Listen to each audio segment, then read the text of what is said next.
Bismillahirrahmanirrahim. I'm your science teacher. Hello kids, how are you?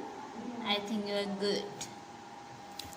Today we are starting our new chapter and the chapter name is the periodic table. आज हम अपना new chapter start करते हैं और वो chapter है periodic table. Start करते हैं। It is very difficult to imagine everything as small as an atom. अगर हम एक एटम को इमेजिन करें तो हमें पता चलेगा कि एटम एक बहुत स्मॉल पार्टिकल, ठीक है, एटम एक बहुत स्मॉल से मटीरियल, बहुत स्मॉल सी एक थिंग है जिसको हम इमेजिन बहुत मुश्किल से कर सकते हैं, ठीक है। 100 millions of them side by side would only measure about 1 centimeter across. Almost 100 millions atoms को अगर हम कंबाइन करते हैं तो ऑलमोस्ट कितनी सी स्पेस हमारी बन सकती है? 1 सेंटीमीटर तक सिर्फ। और 1 सेंटीमीटर में ऑलमोस्ट कितने एटम्स इंक्लूड होंगे? 100 मिलियंस तक। तो इमेजिन कर सकते हैं कि एक एटम का साइज कितना स्मॉल होगा, ठीक है। Despite this scientist have been able to find out a great deal about atoms. इसके अलावा एटम के साइज छोटा होने के बावजूद भी साइंटिस्ट ने काफ़ी डिस्कवरीज की है, काफ़ी एफर्ट की है ताकि एटम्स के ऊपर डिटेल से हमें बताया जा सके। Scientists currently believe that an atom consists of a dense nucleus surrounded by a cloud of negatively charged electrons. The nucleus contains positively charged protons and electrically neutral neutrons. Scientist ने हमें atom के बारे में ये बताया कि atom किससे मिलके बना हुआ है, ठीक है। एटम जो है, एटम के पास मिडल में न्यूक्लियस मौजूद होता है और आउटसाइड द न्यूक्लियस इलेक्ट्रॉन्स मौजूद होते हैं और इलेक्ट्रॉन्स के पास जो चार्ज होता है वो नेगेटिव होता है। अगर हम न्यूक्लियस की बात की जाए तो न्यूक्लियस के पास प्रोटॉन्स एंड न्यूट्रॉन्स मौजूद होते हैं और प्रोटॉन्स के ऊपर पॉजिटिव चार्ज होता है और न्यूट्रॉन्स के ऊपर कोई चार्ज नहीं होता। That's why neutrons are neutrals, ठीक है। This is an atom. Atom के मिडल में न्यूक्लियस है और न्यूक्लियस के पास, यानी न्यूक्लियस किससे मिलके बना हुआ है? प्रोटॉन्स एंड न्यूट्रॉन्स से। आपको जो पॉजिटिव चार्ज नजर आ रहे हैं this is known as protons और जो नहीं चार्ज यानी जो ब्लू कलर का आपको यहाँ पे सर्कल नजर आए they are known as neutron, they are neutral. Outside the nucleus electrons are present and electrons carry negative charge. Scientists have taken over 100 years to produce this atomic model and work is still going on. Scientists ने तकरीबन एक atomic model बनाया, वो तकरीबन 100 साल लगे उनको वो मॉडल कंप्लीट होने में और अभी भी उसके अंदर न्यू डिस्कवरीज हो रही हैं। Below are some scientists who have made important discoveries about the structure of the atom. अभी भी साइंटिस्ट न्यू डिस्कवरीज कर रहे हैं ताकि इस एटम के स्ट्रक्चर को मज़ीद अच्छे से एक्सप्लेन किया जा सके। एक एक करके साइंटिस्ट के बारे में पढ़ते हैं। सबसे पहले John Dalton 1766 to 1844। John Dalton जो है एक साइंटिस्ट है। आपको जो डेट यहाँ पे शो हो रही है तो 1766 it's a birth and 1844 it's about death of the John Dalton, ठीक है। 1766 उसकी बर्थ के टाइम के बारे में बता रहे हैं, 1844 उसकी डेथ के बारे में बता रहे हैं। Was the first scientist who worked out that everything was made up of atom. John Dalton पहला साइंटिस्ट था जिसने एटम के बारे में बताया। उसने ये कहा हर चीज़ दुनिया की किससे मिलकर बनी हुई है? एटम से मिलकर बनी हुई है। Dalton find out the water could only evaporates into the air if water and air are made of particles that could mix together. Dalton ने पानी के ऊपर ये बताया कि पानी हवा के अंदर इवेपोरेट्स हो सकता है बिकॉज पानी और हवा दोनों किससे मिलके बनी हुई है, पार्टिकल्स से मिलके बने हुए हैं, इसलिए हम इन दोनों को मिक्स भी कर सकते हैं. इट मीन्स दोबारा से वाटर स्टेट भी ला सकते हैं. Dalton then had the idea that everything is made of particle which couldn't be broken down into anything smaller. Dalton ने इसके बाद ये बात भी बताई कि एटम का जो है साइज वो बहुत छोटा होता है, इसलिए एटम को हम फर्दर डिवाइड नहीं कर सकते. He called these particles atoms, और उसने उसको क्या नेम दिया, पार्टिकल्स को एटम का नेम दिया.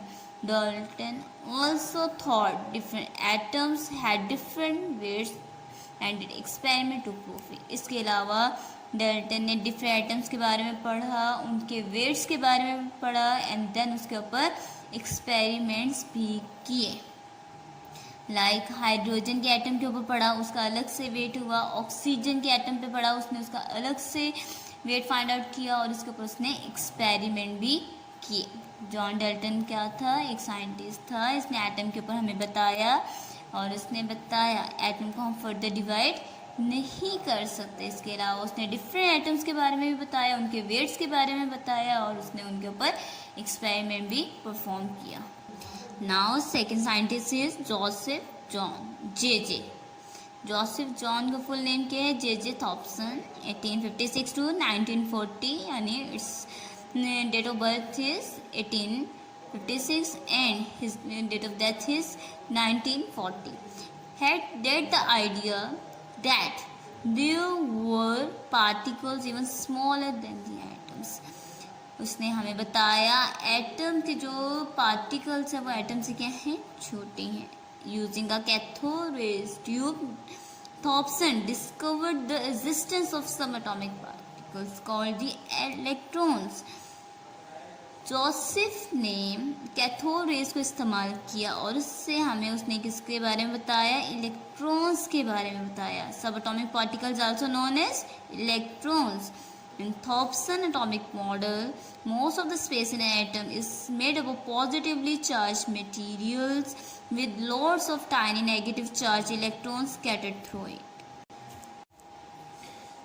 It's Thomson atomic model. Thompson ने अपने एटॉमिक मॉडल में हमें ये बताया कि एटम में मोस्टली पॉजिटिव चार्ज पार्टिकल मौजूद होते हैं और नेगेटिवली जो चार्ज पार्टिकल होते हैं वो उसमें दूर दूर स्कैटर्ड होते हैं. ठीक है, थॉम्पसन ने हमें पार्टिकल्स के बारे में बताया जो कि एटम से स्मॉल साइज के होते हैं. उसके बाद उसने बताया सब एटॉमिक पार्टिकल्स को इलेक्ट्रॉन कहते हैं. उसने ये बताया कि एटम में मोस्टली पॉजिटिव चार्ज पार्टिकल्स ज़्यादा होते हैं और जो negative charge particles it means के जो इलेक्ट्रॉन्स होते हैं वो दूर दूर स्कैटर्ड होते हैं. Now third scientist is Enrich Rutherford. 1871 and to 1937. Enrich Rutherford जो है उसकी डेट ऑफ बर्थ है 1871 एंड डेट ऑफ डेथ है 1937. Studied with J Thomson at Cambridge University in England. के दोनों साइंटिस्ट ने एक साथ काम किया, एक साथ स्टडीज़ की और वो कौन सी यूनिवर्सिटी में थे, कैम्ब्रिज यूनिवर्सिटी में. वो कहाँ पर मौजूद है, इंग्लैंड में है. इन 1911 Rutherford fired a beam of positive particles against thin gold foil expecting them all to pass straight through. Thomson ने एनरिच रदरफोर्ड ने क्या किया, a beam of positive particles को गोल्ड फॉइल पर क्या हुआ, पास करवाया. However some particles are repelled. जब उन्होंने उनको पास करवाया तो कुछ पार्टिकल क्या हो गए, रिपेल्ड हो गए. इट मीन्स मूव बैक हो गए. Since positive particles can only be repelled by something positive. तो उसने ये देखा कि जो रिपेल हुए हैं वो पॉजिटिव चार्ज पार्टिकल हुए हैं. Rutherford decided there must be positive bit in the centre of each atom. तो इससे उसको अंदाज़ा हुआ कि एटम के मिडल में कोई ना कोई चीज़ तो पॉजिटिव है जिसकी वजह से पॉजिटिव चार्ज वापस आए. ठीक है, also this positive bit must be very small, और उसने इसके बारे में बताया कि जो पॉजिटिव सेंटर है वो क्या होगा, स्मॉलर होगा, otherwise most of the particle will not have got through the gold foil. तो इसके अलावा इन पॉजिटिव चार्ज पार्टिकल्स की वजह जो कि उसके सेंटर में थे, ज़्यादातर पॉजिटिव चार्ज पार्टिकल्स में से गोल्ड फॉइल में से पास ना हो सके।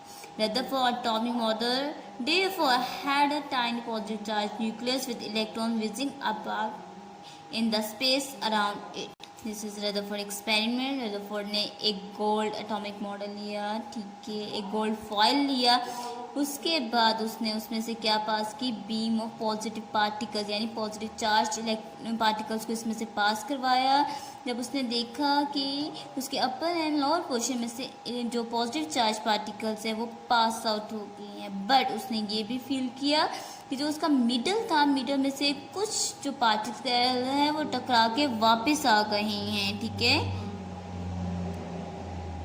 जिससे से पता चला कि एटम के मिडल के अंदर लाजमी कोई पॉजिटिव चीज़ है जिससे पॉजिटिव चीज़ रिपेल करती है। आपने पढ़ा होगा positive charge repel each other, it means कि जब उसने पॉजिटिव चार्जेस को उसमें से पास आउट किया तो पॉजिटिव ही वापस है। इट मीन्स कि उसके मिडल के अंदर, एटम के मिडल के अंदर कौन से चार्ज मौजूद थे, पॉजिटिव चार्ज, और जो एटम के बाहर है वो कौन से चार्जेस मौजूद हैं, negative charge. Now scientist in Niels Bohr 1885 to 1962, Bohr and Rutherford developed the atomic model further by suggesting that electron orbit the nucleus at high speed in fixed orbits around the nucleus. The Rutherford-Bohr atomic model help us to explain the periodic table. Bohr और Rutherford ने इसके बाद मिल के काम किया और उन्होंने atomic model बनाया, और एटॉमिक मॉडल में उन्होंने इस बात को बताया कि इलेक्ट्रॉन हाई स्पीड से न्यूक्लियस के गिर्द घूमते हैं, और ये जब घूमते हैं तो ये टकराते नहीं है, बिकॉज जो इनका ऑर्बिट होता है वो क्या होता है, फिक्स होता है। लाइक जैसे अगर हम अपना सोलर सिस्टम देखते हैं कि हमारे प्लैनेट्स जो है मूव कर रहे हैं बट एक दूसरे से टकराते नहीं है, बिकॉज क्योंकि they are fix in their orbits.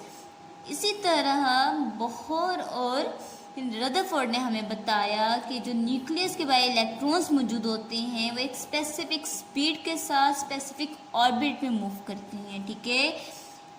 The Rutherford atomic model, और ये बोहर और रदरफोर्ड का एटॉमिक मॉडल जो है हमें वो पीरियोडिक टेबल के बारे में बताता है। Did you know Thomson model of the atom was plum pudding model. Electrons are like negative plums embedding in the pudding of a positive matter. तो जो थॉम्सन का एटॉमिक मॉडल है उसको हम दूसरा क्या नेम दे सकते हैं, प्लम पुडिंग मॉडल दे सकते हैं। इलेक्ट्रॉन जो है वो नेगेटिव प्लम का किरदार अदा करेगी, एम्बेडेड, और वो किसके अंदर फिक्स होंगे, pudding of the positive matter, और पॉजिटिव मैटर के अंदर जो स्कैटर्ड होंगे वो कौन होंगे, इलेक्ट्रॉन होंगे। आज हमने साइंटिस्ट के बारे में पढ़ा और उन्होंने एटम्स के ऊपर क्या डिस्कवर्स की उसके ऊपर पढ़ा। I think you can understand it very well. Thank you so much.